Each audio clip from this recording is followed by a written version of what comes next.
জাতিসংঘের সদর দফতর থেকে আমাদের সঙ্গে এখন সরাসরি যোগ দিচ্ছেন এনটিভির New York bureau chief Farid Alam.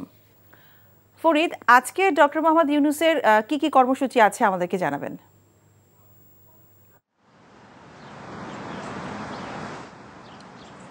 ধন্যবাদ মিতা। আমি আসলে জাতিসংঘের পথে রয়েছি, মাঝখানে আমি দাঁড়িয়ে কথা বলছি। সেটা হলো যে আপনি যেটা জানতে চাচ্ছেন যে ডক্টর ইউনূসের যেসব কর্মসূচি ছিল তার বাইরে গিয়েও কিন্তু তাকে অনেকগুলো কর্মসূচিতে অংশ নিতে হয়েছে এবং অনেক রাষ্ট্র এবং সরকার প্রধান, একাধিক রাষ্ট্র এবং সরকার প্রধানের সাথে তার কথা হয়েছে, বৈঠক হয়েছে, যেটা কিন্তু তার নির্ধারিত কর্মসূচিতে ছিল না। তো সেরকম ঘটনা ঘটে। আজকের ঘটনা সেরকমই। পাকিস্তানের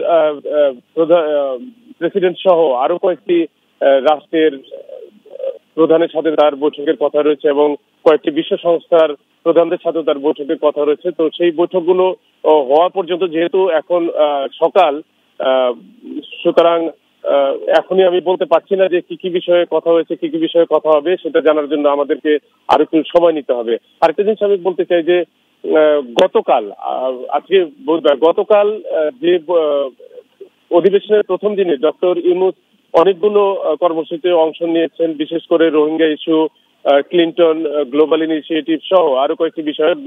গ্লোবাল ইনিশিয়েটিভে কিন্তু ডক্টর ইউনূস খুবই গুরুত্বপূর্ণ বক্তব্য দিয়েছেন। কিন্তু এর বাইরে ফ্রেন্ডস অফ বাংলাদেশ নামে একটি সংগঠন, যেটাতে কিন্তু ডক্টর ইউনূসের অনেক সমর্থক রয়েছে, সেটার একটা বৈঠক ছিল। সেই বৈঠকটি ছিল, এটাকে বলা হয়েছে যে এটা ব্যক্তিগত। আমি সেখানে গিয়েছিলাম, অনুষ্ঠানে যেতে পারিনি। তারা বলেছে যে এই অনুষ্ঠানে যাওয়া যাবে না, কোনো ভিডিও ধারণ করা যাবে না। তো সেখানে আমার ফরচুনেটলি বাংলাদেশের যে মার্কিন যুক্তরাষ্ট্রের যে রাষ্ট্রদূত ছিলেন পিটার হাস, তার সাথে আমার দেখা হয়েছিল। তাকে আমি জিজ্ঞেস করেছিলাম, উনি কিছু বলতে রাজি হননি, তবে উনি বলেছেন যে এই বৈঠকটা খুবই গুরুত্বপূর্ণ এবং তারা খুবই খুশি যে অনেক অনেক তাদের যে প্রত্যাশিত একজন ব্যক্তি ডক্টর ইউনূস, যে বাংলাদেশকে গণতন্ত্রায়নে এবং অর্থনৈতিকভাবে সমৃদ্ধ করতে পারে এবং বহির্বিশ্বের সাথে বাংলাদেশের সুসম্পর্ককে আরো সুদৃঢ় করতে পারে, আরো এগিয়ে নিতে পারে, সেরকম একজন ব্যক্তি হচ্ছে Yunus.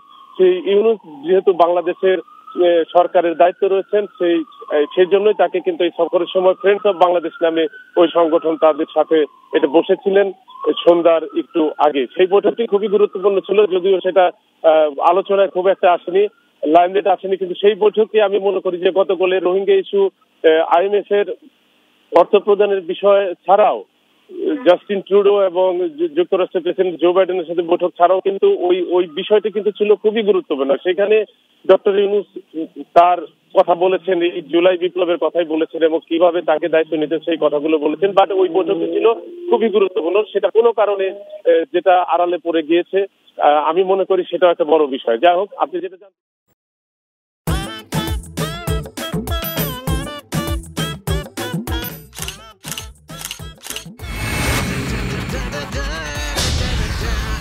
Thank you so much. শুধু থ্যাঙ্কসই দিবেন, আর কিছু দিবেন না? যদি দেওয়ার মতো হয় সো যে কোনো কিছু। খুব খুশি লাগলো আপনার সাথে ডিল করে। Deal done. হ্যাঁ, 50 লাখ। বিউটিফুল। আমি চাচ্ছি এই থার্ড ডেতে তোমাদের এনগেজমেন্টটা করে ফেলো। এখানে তো রতন নামে কোনো কিডনি ডাক্তার নাই। আপনি চিটার বাটপারে পাল্লায় পড়ছেন।